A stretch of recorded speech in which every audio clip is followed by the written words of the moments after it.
उत्तर प्रदेश के संभल जिले में जामा मस्जिद के सर्वे के दौरान हुए बवाल का मामला थमले का नाम नहीं ले रहा है। इस मामले ने राजनीतिक मोड़ ले लिया है, जिसके चलते आरोप प्रत्यारोप का दौर भी शुरू हो गया है। सपा मुखिया अखिलेश यादव इस हिंसा पर लगातार बीजेपी सरकार और पुलिस पर निशाना साध रहे हैं, तो वहीं सरकार की ओर से दोनों उप मुख्यमंत्रियों ने मोर्चा संभाल रखा है। खास तौर पर उप मुख्यमंत्री केशव प्रसाद मौर्य अखिलेश यादव पर हमलावर है और उनके ऊपर बोलने का कोई मौका नहीं छोड़ रहे हैं। अब केशव ने अखिलेश यादव के संभल पीड़ितों को 5-5 लाख मुआवजा देने के ऐलान पर हमला बोला है।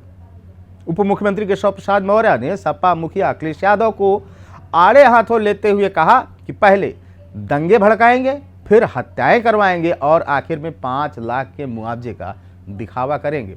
सपा की राजनीति है कि सांप भी मरे और लाठी भी ना टूटे। सपा बगुला भगत बनी हुई है। उन्होंने कहा कि अगर अखिलेश को सच्ची हमदर्दी है तो 5 लाख क्यों 5 करोड़ देना चाहिए, लेकिन ये मुआवजा नहीं।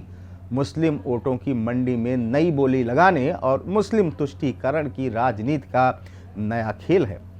केशव ने पोस्ट के जरिए कहा कि संभल सहित यूपी में अब तक सिर्फ कमल ही कमल खिलेगा, दंगाई सियासत खत्म होगी।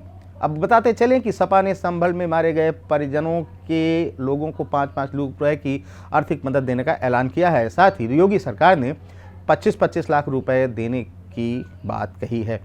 वहीं इस घटना के बाद से केशव प्रसाद मौर्य लगातार सपा पर आरोप लगाते हुए हमलावर हैं। केशव ने रविवार को अपने एक्स पर पोस्ट के जरिए कहा कि अखिलेश यादव और उनके समर्थक उपचुनाव में करारी हार के बाद पूरी तरह से निराश और बौखलाए हुए हैं। जनता ने उनके सत्ता के सपने तोड़ दिए और 27 का सत्ताधीश बनने का उनका दावा पूरी तरह ध्वस्त कर दिया।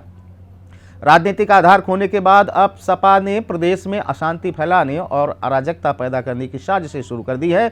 उप मुख्यमंत्री केशव प्रसाद मौर्य ने गंभीर आरोप लगाते हुए कहा कि संभल में हुआ दंगा सपा की इसी साजिश का एक हिस्सा है, जिसके असली सूत्रधार और फर्जी पीडीए के संचालक खुद अखिलेश यादव हैं।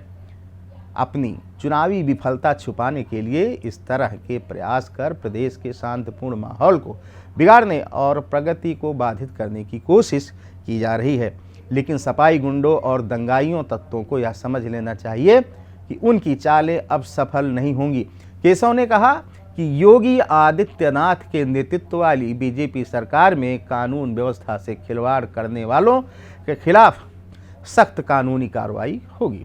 बीजेपी सरकार यूपी को विकास, सुरक्षा और समृद्धि की ओर ले जा रही है। अराजकता फैलाने वालों के लिए यहाँ कतई कोई स्थान नहीं है। अगर आप इस वीडियो को YouTube पर देख रहे हैं तो चैनल को सब्सक्राइब करें और बेल आइकन दबाना ना भूलें। अगर Facebook पर देख रहे हैं तो चैनल को लाइक करें।